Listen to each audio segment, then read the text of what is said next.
This is VOA News. Reporting by remote, I'm Joe Ramsey. Ukrainian President Volodymyr Zelensky on Tuesday urged reforms of the United Nations Security Council, accusing it of failing to take any action to end Russia's aggression and restore peace in his country. The Ukrainian leader made his plea by video address as grisly evidence continues to emerge of civilian massacres carried out by Russian forces on the outskirts of Kiev before they pulled back from the capital. There is not a single crime that they would not commit there. The Russian military searched for and purposefully killed anyone who served our country. They shot and killed women outside their houses when they just tried to call someone who is alive. They killed entire families, adults and children, and they tried to burn the bodies. Zelensky, through an interpreter, additional sanctions to be announced by the United States and its allies on Wednesday will include Russian financial institutions and more officials, according to U.S. officials. More from VOA's chief national correspondent Steve Herman in Washington. The latest round of Russia-related sanctions is in part a response to the massacres in Bucha and other towns in Ukraine, according to White House Press Secretary Jen Psaki. This will include a ban on all new investment in Russia, and increased sanctions on financial institutions and state-owned enterprises in Russia, and sanctions on Russian government officials and their family members. Although some major economies, such as China and India, are not taking such actions against Russia, the White House contends sanctions coordinated among the United States, G7 nations, and the European Union are effective as they collectively represent half of the global economy. Steve Herman, VOA News, Washington. Find more on our website, voanews.com. This is VOA News. South Africa's president has announced the end of the country's state of disaster brought on by the coronavirus pandemic. Linda Givtash reports from Johannesburg. After 750 days, the end of COVID-19 restrictions are in sight for South Africans with the lifting of a state of disaster. President Cyril Ramaphosa gave a televised address to the nation Monday, repealing the government's legal mechanisms for managing the pandemic. That means restrictions on daily life and business have officially been removed. But some measures remain. Ramaphosa introduced a 30-day transition period that would uphold an indoor mask mandate and requirements to show vaccine certificates or PCR test results to attend large public gatherings. International travelers will also have to be fully vaccinated or present a negative COVID-19 test result. A social grant to those who lost their jobs during the pandemic will also extend through the transition period, after which all measures will lapse. The repeal of the state of disaster comes roughly 5 months after the last major variant, Omicron, was discovered by the country's scientists. Ramaphosa said while case numbers are high, hospitalizations and deaths remain low. South Africa is the hardest hit country in Africa with over 6 million COVID-19 deaths. With less than half the adult population vaccinated, Ramaphosa encouraged the public to get their shots. Linda Givtash for VOA News, Johannesburg. In the U.S., the Archdiocese of New Orleans said Tuesday unidentified armed men have kidnapped an 83-year-old nun who is serving as a missionary in the West African nation of Burkina Faso.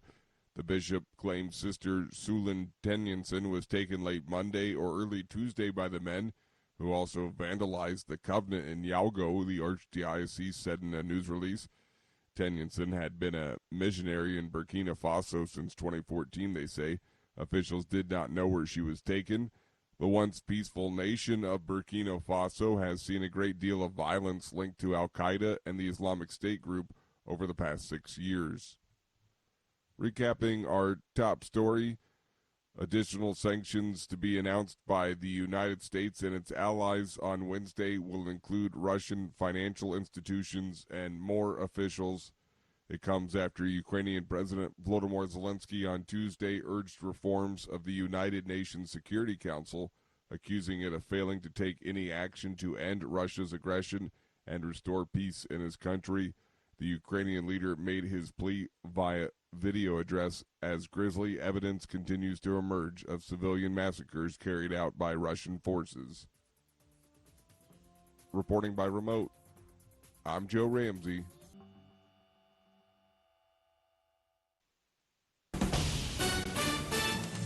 This is VOA News. Reporting by remote, I'm Joe Ramsey. President Volodymyr Zelensky said in his daily video address early on Thursday, Ukraine wants sanctions that are economically destructive enough for Russia to end its war. He is accusing some countries of still prioritizing money over punishment for civilian killings that the West condemns as war crimes. The European Union is joining the United States in imposing new sanctions, but critics are calling the measures insufficient. From Paris, Lisa Bryant has more for VOA. Calls for tougher energy bans are also growing within the EU, including from Baltic states, which ended Russian natural gas imports as of April 1st, and the bloc's executive arm. That includes European Council President Charles Michel, who addressed the European Parliament Wednesday. Ladies and gentlemen, I think that measures on oil and even gas will also be needed sooner or later.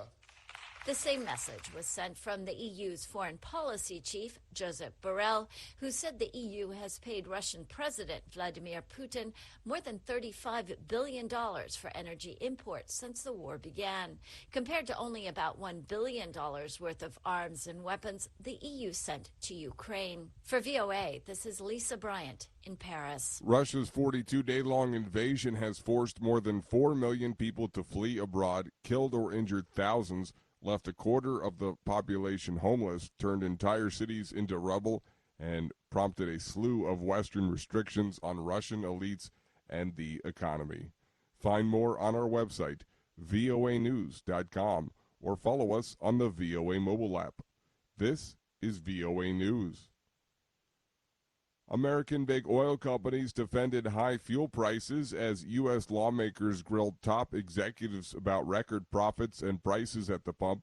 AP correspondent Julie Walker reports. Democratic Representative Frank Pallone, who chairs the House Energy and Commerce Committee, accuses big oil of lining their pockets with one hand and taking $30 billion in taxpayer subsidies with the other. American people are getting ripped off as these companies choose to keep production low so that their own profits stay high. But Republican Representative Kathy McMorris Rodgers called the hearing political. President Biden needs cover for his war on American energy that has caused gas prices to skyrocket. The heads of Exxon and Shell stressed they don't set fuel prices. Exxon CEO Darren Woods. No single company sets the price of oil or gasoline.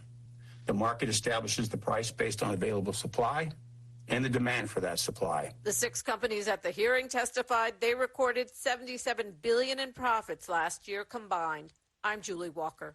Tens of thousands of Sudanese protesters marched in the capital Khartoum and more in towns across the country on Wednesday despite high temperatures, tear gas, a Ramadan fast marking the 3rd anniversary of the fall of former President Omar al-Bashir and rejecting the recent power grab by the generals that ousted him. A 19-year-old protester was shot and killed by security forces across the Nile from Khartoum, medics said. The protest, led by neighborhood resistance committees, comes during the 6th month of a campaign against an October 25th military coup. Since then, the military has not appointed a prime minister, while the economy has deteriorated amid a suspension of foreign aid. Recapping our top story, Russian forces bombarded cities in Ukraine as the United States imposed more sanctions on Wednesday after civilian killings widely condemned as war crimes, and Ukraine's president urged a decisive Western response amid divisions in Europe. President Volodymyr Zelensky said in his daily video address early on Thursday, Ukraine wants sanctions that are economically destructive enough for Russia to end its war. He is accusing some countries of still prioritizing money over punishment for civilian killings that the West condemns as war crimes. The European Union is joining the United States in imposing new sanctions, but critics are calling the measures insufficient. Russia's 42-day-long invasion has forced more than 4 million people to flee abroad, killed or injured thousands, left a quarter of the population homeless, turned entire cities into rubble, and prompted a slew of Western restrictions on Russian elites and the economy. Reporting by remote, I'm Joe Ramsey.